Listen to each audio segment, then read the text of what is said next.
Not been a great day, has it? It's like we've been cursed.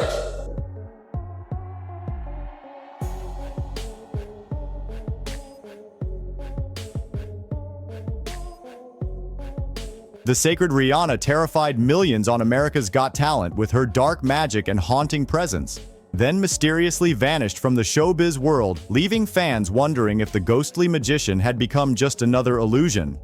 What really happened to the Sacred Riana after she left AGT will surprise you. Let's take a closer look.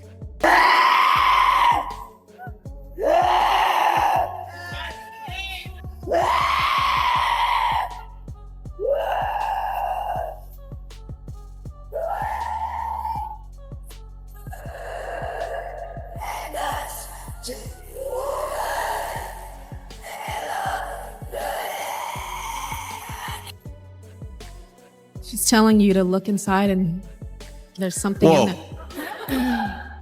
Oh, thank you very much. Is that a Simon? What do you call that? It's when a they stick the voodoo pins? doll of me. A Simon See, now voodoo you're doll. next. Okay, you're brilliant. next. I hope I see you in the final. Remember, the Sacred Riana's time on America's Got Talent ended with a moment that left audiences stunned and confused. During her quarterfinal performance, the show suddenly cut to a commercial after a terrifying scream, leaving viewers wondering what had happened. When the show returned, they moved straight to the judges' comments without explanation. This unexpected interruption sparked intense speculation, but documents later revealed it was actually planned. A clever trick that made her performance the most watched act of the night, reaching over 1 million views in just hours. Let's first talk about her life before her fame. Born as Marie Antoinette Riana Graharani in Jakarta, Indonesia, the Sacred Riana discovered her love for magic early in life. Her father, a spiritual magician, helped nurture her interest in the mysterious arts. She chose her stage name because she believed magic should be sacred and secret. After attending St. Ursula Catholic School and studying at the University of Banda Mulia, she began developing the spooky character that would make her famous. Oh my God. Oh my God! She's always got that creepy doll with her. Her transformation into the Sacred Riana was complete with long black hair covering her face, a white and black dress, and her constant companion, a creepy doll that always matched her outfit. She rarely spoke, and when she did, her voice was soft and shaky.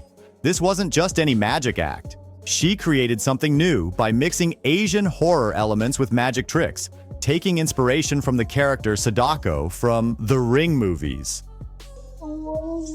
There's something in the air, season 13, America's Got Talent.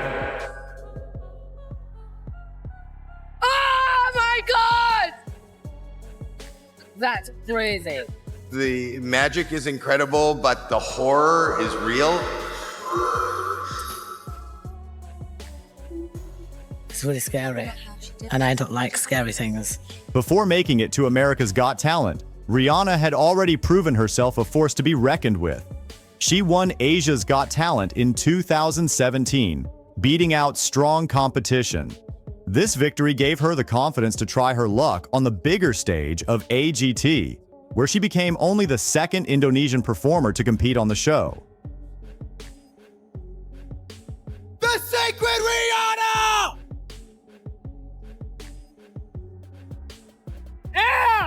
Her AGT audition showed exactly why she was different. Instead of typical magic tricks, she created dark, scary stories around her illusions. In one memorable performance, she had Judge Mel B look through old murder case photos, creating a spooky connection between the judge's choices and a mysterious newspaper article that appeared out of nowhere.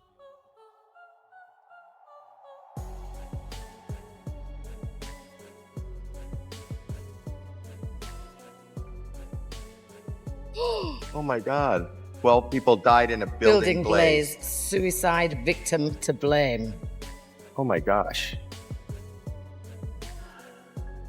Yes? Who caused the fire? Choose a name.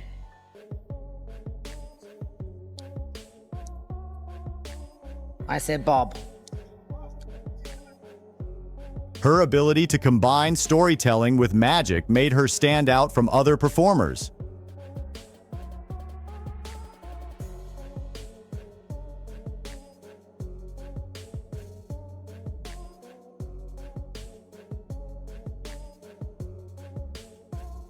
Suicide victim to blame.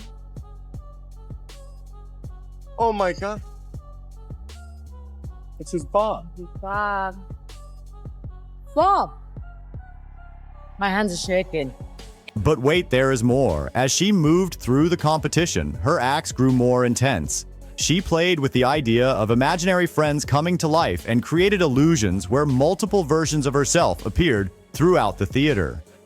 While some viewers found her acts too frightening, others were amazed by how different her approach was from traditional magic shows. The cultural differences between Asian and American horror styles played a big part in how people reacted to her performances. In America, horror often relies on sudden scares and shocking scenes. But Asian horror, which influenced Rihanna's act, focuses more on spirits and curses, creating a slower, creepier feeling. This difference meant some American viewers didn't find her scary enough, while others were deeply unsettled by her unique style. She's getting the ball.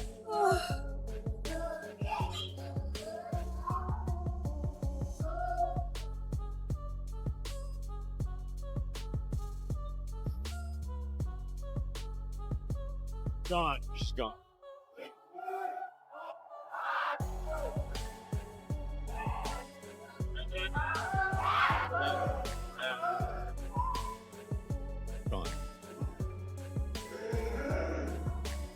After AGT, Rihanna didn't slow down.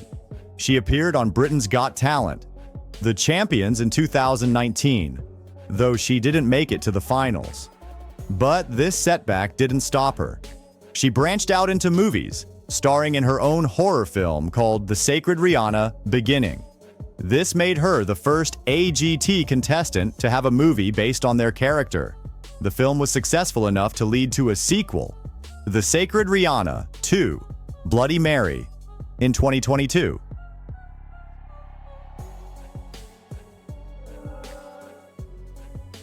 Rihanna?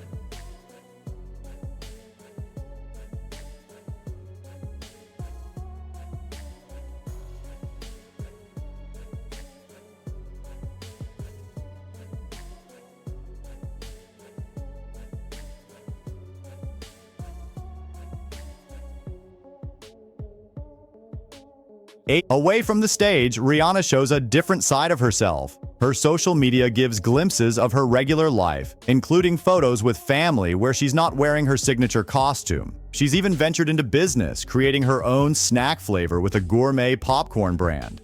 She also shares her stories through a podcast called Kisa Hora, letting fans learn more about the person behind the scary character.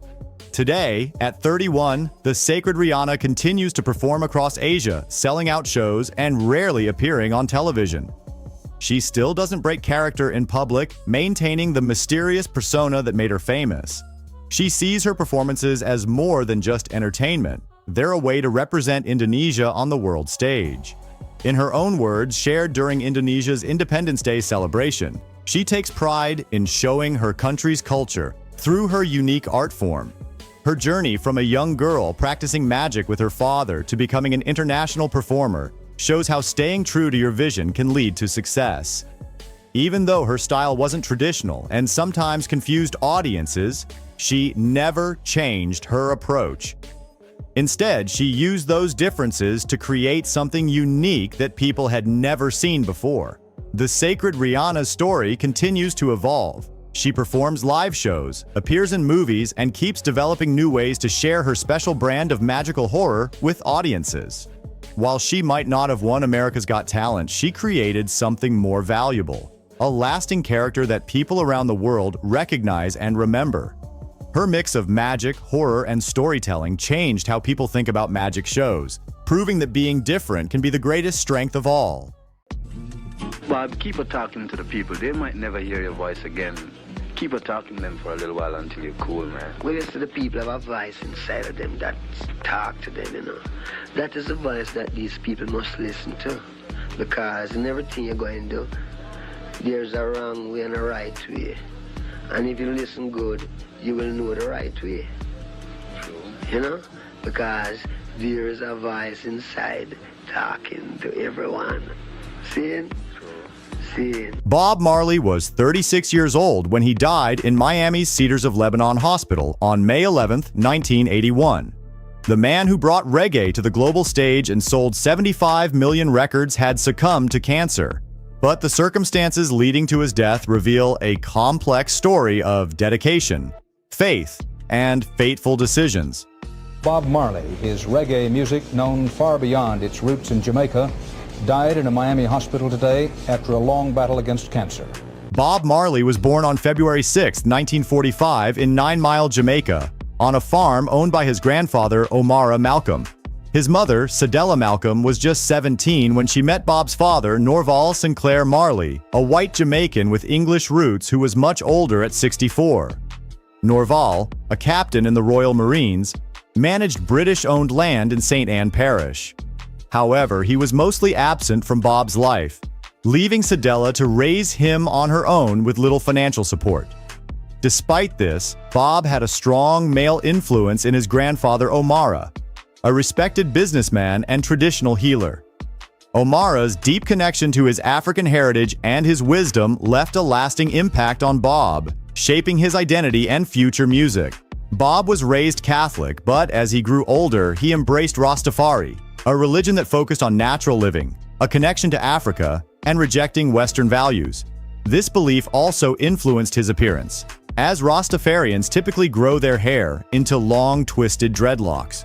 Bob adopted this practice as both a reflection of his faith and a symbol of his cultural identity.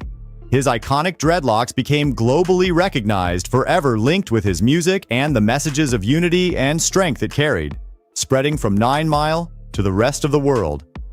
Yeah, Jamaican people play it. Yeah, it's like musician from Jamaica play that music, you know. And like a musician from, you might find a black musician from America play the funk or blues, you know. And people only play reggae music. Can it be copied quite successfully outside of Jamaica? Well, you see, where I feel about the music, it can be copied, you know, but... When Bob Marley collapsed during a morning run in New York's Central Park in September 1980, he appeared to be in peak health. At 5 feet 7 inches and 155 pounds, he followed a strict diet of fruits and vegetables, ran regularly, and played soccer with passion. His lifestyle reflected his Rastafarian beliefs, emphasizing clean living and spiritual awareness. Brother Bob Marley and the Wailers, ladies and gentlemen.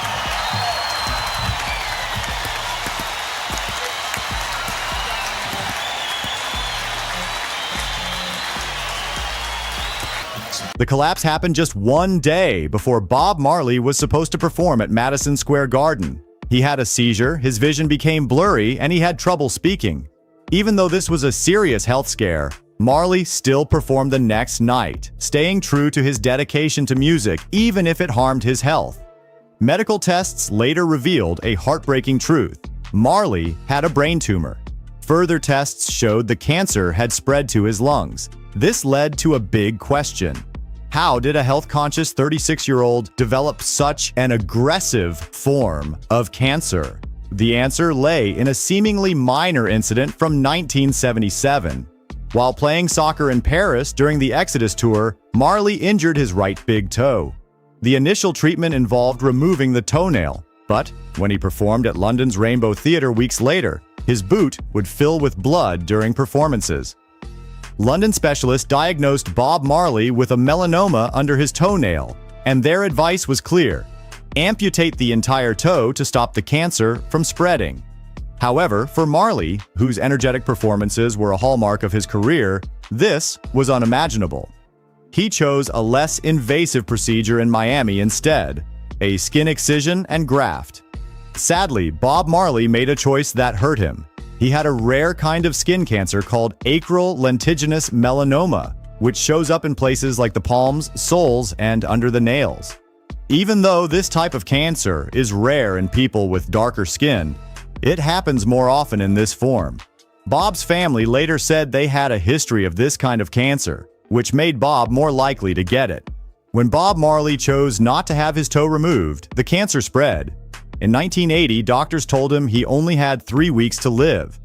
Bob decided to try a different treatment in Germany with Dr. Joseph Eisels. The treatment was very strict and included a special diet, removing bad teeth and tonsils, and trying new therapies.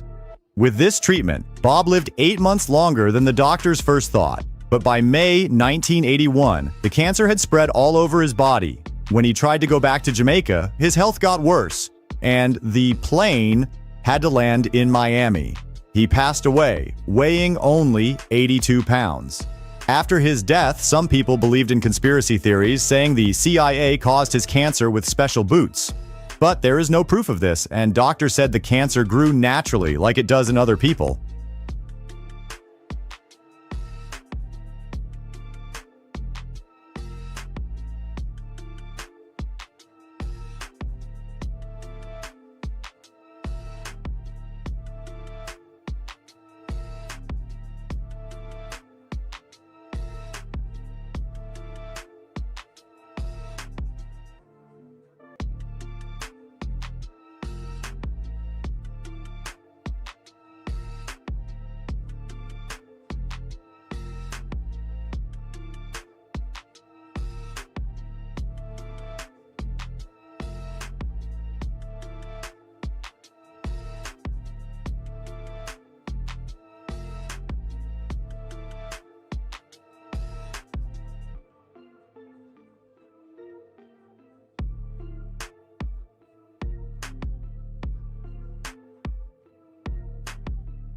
The state funeral in Jamaica drew 6,000 mourners, and his gold coffin was carried to his birthplace in 9 Mile for burial. His passing marked the end of an era, but his influence continued to grow. One Love, his message of unity and peace, resonated globally, transcending his death to become a universal anthem. Bob Marley's son, Rohan Marley, recently shared some shocking facts in the I Am Athlete podcast. Let's see what Rohan said. Independence was being like an independent artist. He was with an Island Records, Chris Blackwell, again, the founder of that. So he wanted his independence, so he created Tough Gong International. So that was his independence, Tough Gong International. So we couldn't then take, we could not then take Tough Gong and put him back into that system, you dig? He already removed himself. So how can we go back? No, not for money, not for nothing. So, respect. Yeah. So that's why today it's us. Bob Marley, and it wasn't handed to us. We had to Bob Marley's story illustrates the complex interplay between passion and mortality. His dedication to performance led him to reject potentially life-saving surgery, choosing instead to maintain his ability to connect with the audiences through movement and dance. This decision, while fatal, aligned perfectly with his character. A man who consistently chose artistic expression over personal safety. The genetic component of his illness adds another layer of complexity to his story. Despite his healthy lifestyle and physical fitness, Marley carried a predisposition to this rare form of cancer. His dark skin, typically protective against melanoma, couldn't shield him from this inherited vulnerability. As his cancer progressed, it attacked multiple systems. The spread to his lungs caused pulmonary edema, preventing proper oxygen circulation. Brain tumors affected his neurological function. Despite these challenges, he continued to prioritize his music and message until he could no longer perform. Groups. Yeah, but nothing like this, you know. Never one like this before. Bob Marley's influence went far beyond reggae music. Rising from the poverty of Trenchtown, he became a global symbol of peace and unity. His songs spoke out against social injustice, celebrated spiritual faith, and promoted universal love, resonating with people from all walks of life. Through his music, Marley gave a voice to the oppressed and delivered messages of hope and redemption. Jamaica felt his loss deeply, as Marley had put the small island on the world stage, becoming its most famous ambassador. His music captured the heart of Jamaican culture and made it relatable to international audiences. Even today, when people think of Jamaica, Marley's name and legacy come to mind. The way he approached his death, prioritizing his ability to perform over medical treatment, shows the depth of his artistic mission. For Marley, music wasn't just a job, it was a calling that required his complete dedication. His choice to focus on his music, even at the cost of his life, highlights his unwavering commitment to his art. Have you made a lot of money out of your music? Money? I mean, how much is a lot of money to you? Yeah, that's a good question. Have you made, say, millions of dollars? No. Are you a rich man? When you mean rich, what you mean? Do you have a lot of possessions? A lot of money in the bank? Position make you rich? I don't have that type of richness. My richness is life, forever. Bob Marley's death at 36 represents more than the loss of a musical icon. It illustrates how passion, when pursued absolutely, can lead to fateful decisions. His choice to prioritize performance over treatment, while ultimately fatal, remained consistent with his life's purpose, using music to connect, inspire, and promote positive change in the world.